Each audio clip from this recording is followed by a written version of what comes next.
Comment rester indépendant à vie? C'est le sujet de cette vidéo. Quand on se lance en tant qu'indépendant, en général, c'est pour rester indépendant. Enfin, on ne compte pas se lancer en tant que freelance, coach, consultant et revenir au salariat par la suite. C'est un truc souvent voilà, qu'on n'a absolument pas envie. C'est même un peu un cauchemar pour pas mal de personnes. Et du coup, je voudrais te parler un petit peu de ce sujet et te donner quelques clés simplement pour pouvoir durer. Parce que moi, ça fait pas mal de temps que je suis indépendant. Mon business voilà, se porte très très bien et puis je ne compte pas revenir au salariat et j'ai mis en place des choses pour que ça n'arrive pas. Donc je voudrais te donner quelques clés par rapport à ça. Juste avant, je t'invite à mettre un gros pouce sous la vidéo pour me soutenir, pour me montrer que ce genre de contenu, de sujet te plaît tout simplement. Abonne-toi aussi si ce n'est pas déjà fait. J'ai des tonnes de vidéos sur la vente, le marketing, l'entrepreneuriat, donc ça devrait te plaire. Et dernière chose, une fois que tu auras regardé cette vidéo, si tu veux aller encore plus loin, si tu veux développer ton business de service plus rapidement, j'ai ce que j'appelle des emails secrets. Tu as le lien d'inscription en description. Et en t'inscrivant, c'est très simple, tu vas recevoir chaque matin à 9 h un email rempli de conseils, de méthodes, d'astuces pour trouver plus de clients, pour facturer tes services à des tarifs premium, pour être plus libre simplement au quotidien. C'est pour les freelances, coachs, consultants, formateurs, bref, tous ceux qui vendent leurs services de manière générale. Il y a plus de 17 000 entrepreneurs qui sont inscrits à l'heure actuelle. Donc, si tu es motivé, ambitieux, à l'idée d'accélérer la croissance de ton activité, c'est là que ça se passe. Clique sur le lien en description. Ceci étant dit, alors moi, juste un petit point. Moi, je suis indépendant depuis 2016 maintenant. J'étais concepteur-rédacteur en agence de publicité à Paris. Je gagnais des clopinettes, enfin, je gagnais que dalle, j'aimais bien mon boulot, mais à la base, mais je gagnais vraiment que dalle. Et puis, il y avait une certaine frustration par rapport au fait de, voilà, à ces horaires obligatoires, au fait de devoir se déplacer dans des locaux que j'aimais pas, au fait de gagner si peu aussi. Bref, il y avait tout un tas de raisons. J'avais envie de voyager aussi. Bref, il y a beaucoup de choses qui m'ont poussé à devenir indépendant. Donc, je me suis lancé et ça fait depuis 2016 maintenant. J'ai accompagné des tonnes et des tonnes de freelance, coach, consultants. Depuis toutes ces années, à la base, j'étais freelance en tant que community manager, mais évidemment, mon business a progressé depuis tout ce temps-là. Et voilà, je forme et j'accompagne des indépendants. Et j'ai remarqué qu'il y avait des dangers, si tu veux, assez courants chez les freelances qui font que ils peuvent finir par retourner au salariat à la fin. Moi, c'est quelque chose que j'ai vu malheureusement. Il y a des indépendants qui finissent par retourner chercher un job. Et l'un de ces dangers, c'est le manque de trésorerie. Il y a beaucoup d'indépendants qui manquent de trésorerie au bout d'un moment. Ils n'ont pas assez de clients. Ils n'arrivent pas à mettre en place un système d'acquisition client solide. Ils ont, tu vois, surtout du bouche à oreille au début, mais à un moment, le bouche à oreille finit par s'épuiser. Donc, ils n'arrivent pas à redresser le truc. Donc ça, c'est un souci extrêmement courant, le manque de trésorerie. Mais il y a aussi beaucoup d'indépendants qui font un burn-out. Il y a un moment, ils se crament, en fait. Ils ont énormément de mal à jongler entre les clients qui doivent gérer, leur marketing, tu vois, le fait de prospecter, de créer du contenu, la paperasse aussi à gérer, l'administratif, etc. Donc ça, c'est un deuxième souci. Il y en a du coup, et c'est lié, qui se démotivent tout simplement, qui baissent les bras, mais parce que aussi il y a beaucoup de, alors désolé pour le vent par rapport au son, mais il y a aussi beaucoup de gens qui se démotivent parce que ils s'attendent pas forcément à ça quand ils se lancent, ils s'attendent pas à cette difficulté et ils se rendent compte que finalement l'entrepreneuriat, le fait d'être indépendant n'est pas forcément pour eux. Bref, donc il y a pas mal de dangers et c'est courant en freelance qui font qu'il y a pas mal de gens qui finissent par abandonner. L'idéal pour toi, enfin je pense que pour tout indépendant, c'est de ne plus jamais avoir de patron. Enfin tu vois, moi je ne me vois pas aujourd'hui retourner dans un open space, être payé des clopinettes. Moi à l'époque je gagnais un truc comme 1 600 € par mois, ce qui n'était pas du tout suffisant à Paris pour payer le loyer, etc. Alors je sais que voilà, quand on dit ailleurs qu'à Paris, ça peut être jouable, évidemment, et il y a des gens qui arrivent à s'en sortir et force à eux avec ce genre de salaire. À Paris, c'est tout à fait impossible.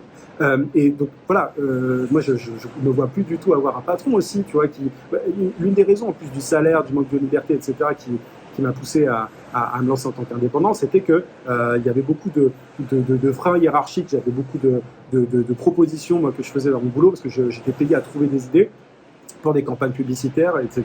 Et il y avait beaucoup de freins, de résistance et mes idées finissaient souvent à la poubelle. Donc moi, avoir un patron, très peu pour moi, et je pense que c'est le cas pour toi aujourd'hui, t'as plus envie d'avoir de patron. Tu as envie de garder ta liberté, tu as envie de pouvoir continuer à bosser de chez toi, d'où tu veux, quand tu veux. Alors évidemment, quand on est indépendant, c'est pas non plus tout rose, c'est-à-dire qu'il faut avoir un business bien solide, avoir mis en place les bonnes fondations pour pouvoir avoir un lifestyle qui nous plaît. Mais aujourd'hui, voilà, tu as sans doute déjà plus de liberté que ce que tu voulais en tant que salarié. Et voilà, ce qu'on veut dans l'idéal, c'est avoir un business au service de notre lifestyle. Moi, tu vois, aujourd'hui, là, on est mercredi au moment où je fais cette vidéo. Samedi, j'étais à Paris et quelques jours avant, j'étais à New York et quelques temps avant, j'étais au Texas. Enfin, je peux voyager aujourd'hui et gérer mon business à distance. C'est vraiment un business que j'ai construit, si tu veux, pour pouvoir faire ce genre de choses sans aucune difficulté. Et ça, je le troquerai, je l'échangerai pour rien au monde. Je n'ai absolument pas envie de revenir au salariat. Et pour moi, il y a des clés pour pouvoir rester indépendant à vie le plus longtemps possible. La première, et je vais te parler de marketing d'abord, avant de te parler de mindset, mais la première clé pour moi, c'est d'avoir une proposition de valeur irrésistible. Il y a trop d'indépendants aujourd'hui qui se ressemblent. Tu vois, ils sont interchangeables, ils sont remplaçables. En plus, avec l'IA, aujourd'hui, c'est encore plus compliqué. Il y a trop peu d'indépendants qui ont une promesse, en fait, une proposition de valeur unique, irrésistible, différenciante. Pour moi, c'est la première clé. C'est le premier truc sur lequel je travaille avec mes clients parce qu'il y a, encore une fois, trop peu de gens qui ont ça. Et quand tu as une proposition de valeur, une promesse, je vais utiliser ce terme-là, ce sera plus simple, une promesse, si tu veux, irrésistible, différenciante, unique, bah déjà, tu es plus confortable. Et évidemment, ta promesse peut évoluer avec le temps. Moi, j'ai proposé pas mal de choses différentes au fil des années. Mais pour moi, c'est la clé. C'est le truc, si tu veux. Ensuite, tu as l'offre qui découle de cette promesse. Mais le fait d'avoir une proposition unique, une promesse unique, c'est extrêmement important. Et c'est ce qui te met dans une catégorie un peu à part et qui te permet de ne pas être remplacé, tu vois, de ne pas être comparé, mis en concurrence simplement avec d'autres indépendants. Ça, c'est un gros point sur lequel il faut absolument que tu bosses. Et fais-toi accompagner sur le sujet si tu n'y arrives pas tout seul, parce que c'est une grosse galère tout seul. Je ne vais pas te mentir. Alors évidemment, je vends de l'accompagnement, mais je le vois, il y a trop peu d'indépendants qui arrivent à le faire tout seul. Mais une fois que tu as ta proposition de valeur irrésistible bien en place et voilà, sur laquelle tu as bossé, il faut un système d'acquisition. Le bouche à oreille, ça ne suffit pas. Tu ne peux pas dépendre du bouche à oreille pour ton business. Si tu dépends du bouche à oreille, tu es en danger. C'est aussi simple que ça. Il y a beaucoup, en France notamment d'ailleurs, mais c'est aussi le cas en Belgique, en Suisse, mais souvent c'est très courant. Il y a beaucoup de freelances qui ont des clients uniquement de temps en temps grâce aux recommandations. C'est trop aléatoire. Tu peux pas miser là-dessus. Tu peux pas compter sur le bouche à oreille parce que tu sais pas si tu en auras le mois prochain. Tu sais pas si tu en auras dans 3 mois, dans 6 mois, dans 1 an. Il faut un système d'acquisition. Il faut être proactif par rapport à son acquisition.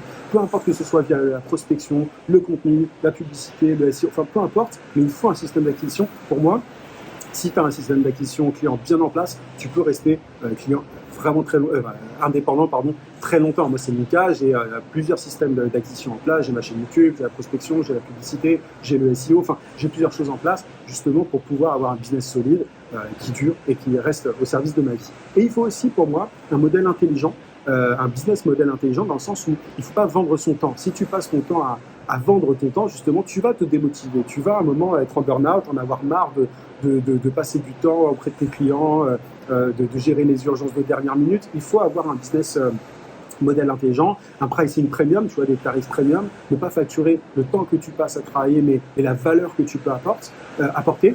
Et sinon, tu as un autre modèle que j'aide parfois à implémenter, c'est le modèle du service productisé. C'est le fait de transformer ton service en espèce de produit. C'est-à-dire que tu vas standardiser différentes parties, que ce soit l'acquisition, la livraison du service, pour pouvoir ensuite déléguer pas mal de choses, automatiser et du coup pouvoir faire d'autres choses que bosser sans arrêt, si tu veux. Donc ça, pour moi, c'est les 3 clés. Il faut une proposition de valeur irrésistible, un système d'acquisition client fiable, continu, un truc qui permet vraiment de décrocher les contrats en continu et un business model intelligent. J'aurais pu parler d'ailleurs du business model en tout premier lieu parce que c'est la base. Et quand tu as un business model intelligent qui te permet de ne pas passer ton temps à bosser, forcément, tu as plus de chances de durer.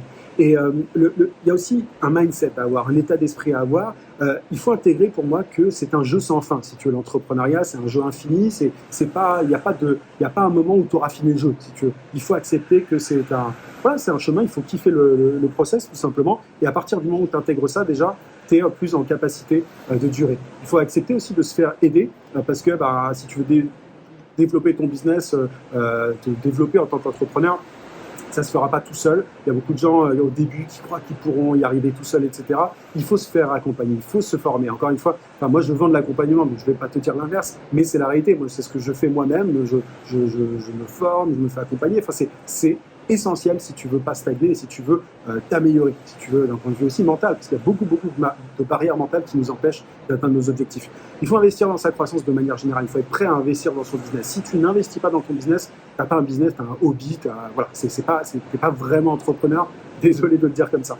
Il faut aussi être positif, être optimiste pour moi, parce qu'il y a trop d'indépendants qui sont très négatifs, qui anticipent le pire, qui baissent les bras au premier obstacle. C'est pour moi l'une des clés ultra importantes en entrepreneuriat pour durer.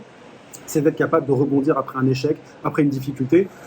Tu vois, on a tous des difficultés en tant qu'entrepreneur, et c'est pas forcément des difficultés de business, ça peut être des difficultés administratives, ça peut être des difficultés diverses et variées, mais voilà, il faut être positif, optimiste, sinon c'est très très compliqué de durer. Et il faut avoir une vision long terme aussi. Pourquoi tu fais ça? Pourquoi est-ce que tu lances ton business? Pourquoi tu as lancé ton business? Pourquoi tu es entrepreneur?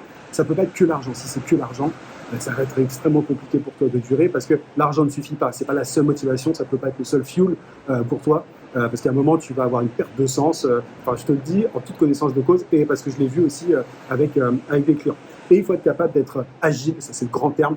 J'aime pas trop ça, mais flexible, agile, être capable de rebondir à la moindre difficulté. Bref, donc voilà, moi je pourrais te parler de plein de clients qui ont ces différentes qualités. Je pourrais te parler d'un client que j'ai accompagné il y a pas très longtemps,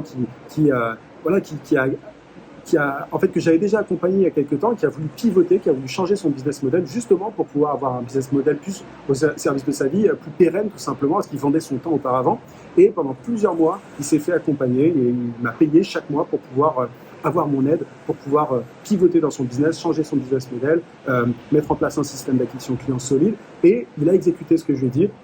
Il était optimiste. Alors, dès qu'il avait un coup de mou, il prenait une session de coaching avec moi pour que je puisse l'aider à surpasser ça. Et aujourd'hui, ses efforts payent tout simplement, et il a des résultats. Donc, pour moi, c'est rare en fait ce genre de cas. C'est pour ça que j'en parle. Il y a évidemment pas mal d'entrepreneurs, d'indépendants qui réussissent, qui atteignent leurs objectifs, mais des gens qui ont vraiment toutes les clés que je viens de te décrire, toutes les qualités que je viens de te décrire, et qui ont du recul, tu vois, d'un point de vue mindset.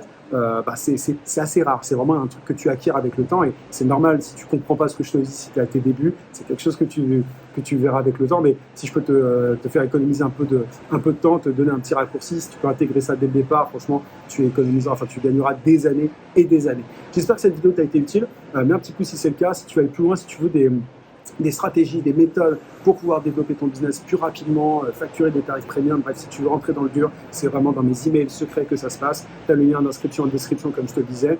J'espère que je te souhaite plein de succès. En tout cas, j'espère que ton business se portera bien et que tu pourras rester indépendant toute ta vie. Je te dis à très vite.